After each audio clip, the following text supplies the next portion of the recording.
오늘 우리에게 주신 하나님의 말씀은 신약성경 요한복음 16장 25절에서 33절까지 말씀입니다. 말씀을 봉독하겠습니다.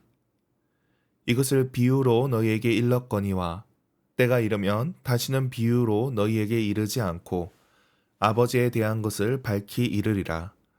그날에 너희가 내 이름으로 구할 것이요 내가 너희를 위하여 아버지께 구하겠다 하는 말이 아니니 이는 너희가 나를 사랑하고 또 내가 하나님께로부터 온 줄 믿었으므로 아버지께서 친히 너희를 사랑하심이라.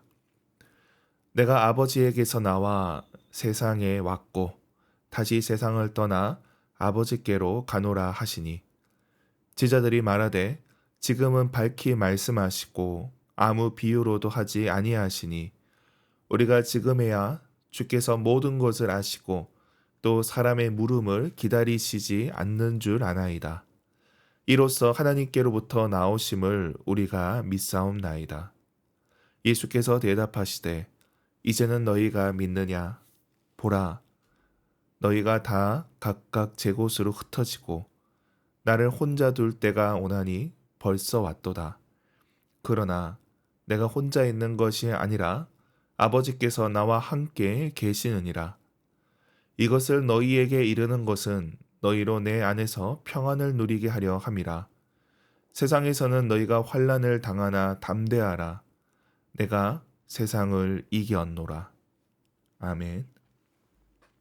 매일 성경 순서에 따라 요한복음 16장 말씀을 계속 살펴보겠습니다. 오늘 본문은 13장부터 17장까지 이어지는 말씀의 결론 부분입니다. 예수님께서는 앞서 보혜사를 비롯해 여러 가지로 말씀하셨습니다. 이에 대한 제자들의 반응과 더불어 예수님의 승리 선언이 나오고 있습니다. 그 내용을 살펴보겠습니다. 오늘 말씀에서 첫 번째로 살펴볼 부분은 비유와 관련된 부분입니다. 예수님께서는 비유에 대해서 말씀하십니다. 지금까지는 비유로 말씀하셨지만 다시는 비유로 말씀하시지 않고 밝히 말씀하시겠다 하십니다. 이는 요한복음 전체에서 예수님께서 비유로 말씀하신 것과도 이어집니다. 그래서 이에 대해 제자들이 29절과 30절에 답을 합니다. 이제 예수님께서 비유로 말씀하지 않으니 이해하겠다는 겁니다. 그러나 아직 이들의 이해는 온전하진 않습니다. 그래서 32절에 제자들이 흩어질 것을 말씀합니다. 그들의 한계를 말씀을 하십니다. 예수님은 지금까지 여러 비유로 말씀하셨고 대화 중에 오해가 생겼습니다. 그리고 이런 오해를 통해 더 깊은 진리로 나아갔습니다. 오해를 발판으로 삼은 겁니다. 제자들도 이런 과정을 통해 이제 명확히 알게 되었다 생각을 합니다. 그러나 한계가 있다는 것입니다. 십자가와 부활 전에는 그들의 알미 온전치 않습니다. 그래서 예수님이 이를 말씀을 하십니다. 그리고 오늘 말씀에서 두 번째로 살펴볼 부분은 하나님 아버지의 사랑입니다. 예수님은 아버지에 대해서 말씀하십니다. 하나님 아버지께서는 그 아들을 사랑하셨습니다. 그리고 제자들도 예수님을 사랑하고 그분이 하나님 아버지께로부터 온 것을 믿었습니다. 그러므로 27절에 이제는 하나님께서 그들을 사랑하신다 말씀합니다. 성부 하나님의 사랑이 성자 예수님께로 향하고 이제는 제자들에게로 확대되는 것입니다. 기도의 응답을 받는 것도 사랑에 근거한 것입니다. 어떤 마법적인 이유나 법적인 근거가 있어서 되는 것이 아닙니다. 사랑하기 때문에 들어주시는 겁니다. 하나님의 크신 사랑 안에 우리가 거하는 겁니다.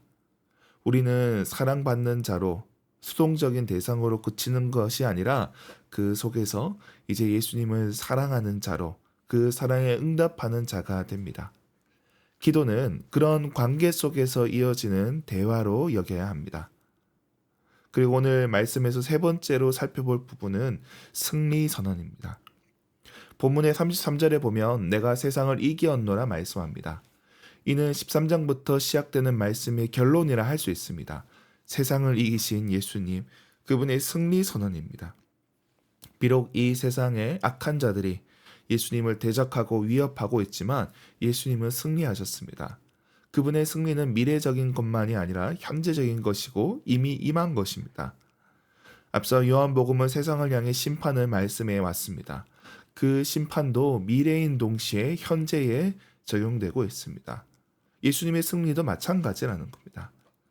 사도 바울은 이러한 승리를 받아 로마서 8장 37절에 이렇게 말씀을 합니다.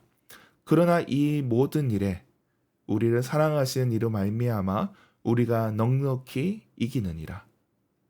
예수님께서 내가 세상을 이기었노라 말씀하셨는데 이제 그 승리가 우리의 승리가 된다는 것입니다.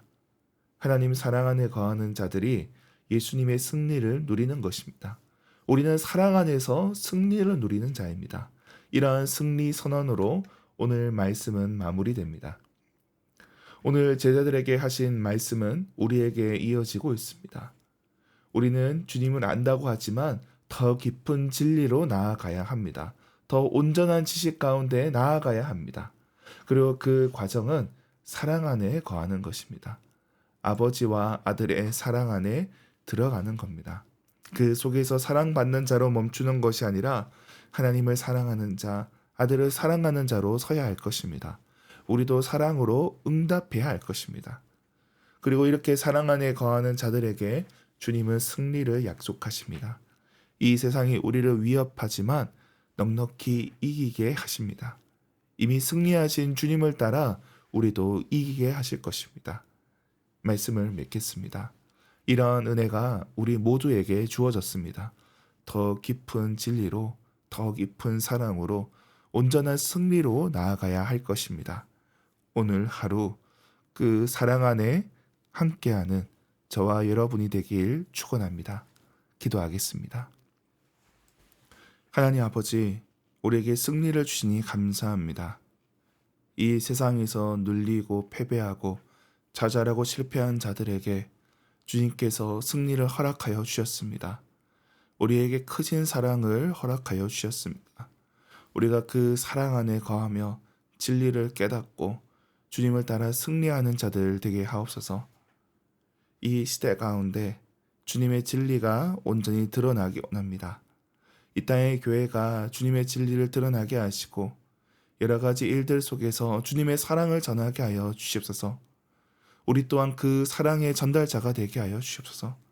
부활절 이웃 초대를 놓고 기도하고 있습니다.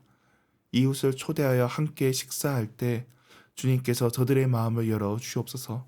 우리가 주님 안에서 함께 기뻐하며 식탁의 교제를 나누게 하여 주시옵소서. 우리에게 주신 그들과 상주 수련장에도 주님 은혜를 베풀어 주시옵소서. 모일 때마다 기도할 때마다 역사가 나타나게 하여 주시옵소서. 또한 다음 세대를 위해 기도합니다. 중고등부 우리 자녀들 주님께서 기억하여 주시고 저들이 믿음 안에 커가게 하여 주시옵소서. 전도사님과 교사들에게 주님 함께 하여 주시고 주님 사랑 안에 저들이 자라가게 하여 주시옵소서. 우리 연약한 지체들을 위해서 기도합니다. 병상에 있는 성도들 긍휼히 여겨주시고 저들에게 일어설 힘을 허락하여 주시옵소서. 경제적 문제로 고통받는 자들에게도 주님 함께하여 주시고 필요한 것들을 채워 주시옵소서. 관계의 문제로 인하여서 괴로워하는 자들에게 주님께서 그 문제를 풀어주시고 그 어그러진 관계가 회복되게 하여 주시옵소서. 직장생활하는 이들, 또 학교에서 공부하는 이들, 가정을 섬기는 이들, 각자의 자리에서 주님 함께하여 주시고 저들에게 은혜 베풀어 주시옵소서. 오늘도 주님 앞에 나오는 권속들, 온라인으로 참여하는 성도들 주님 기억하여 주시고 주님의 풍성한 은혜가 임하게 하여 주시옵소서. 감사드리며 예수님의 이름으로 기도드립니다. 아멘.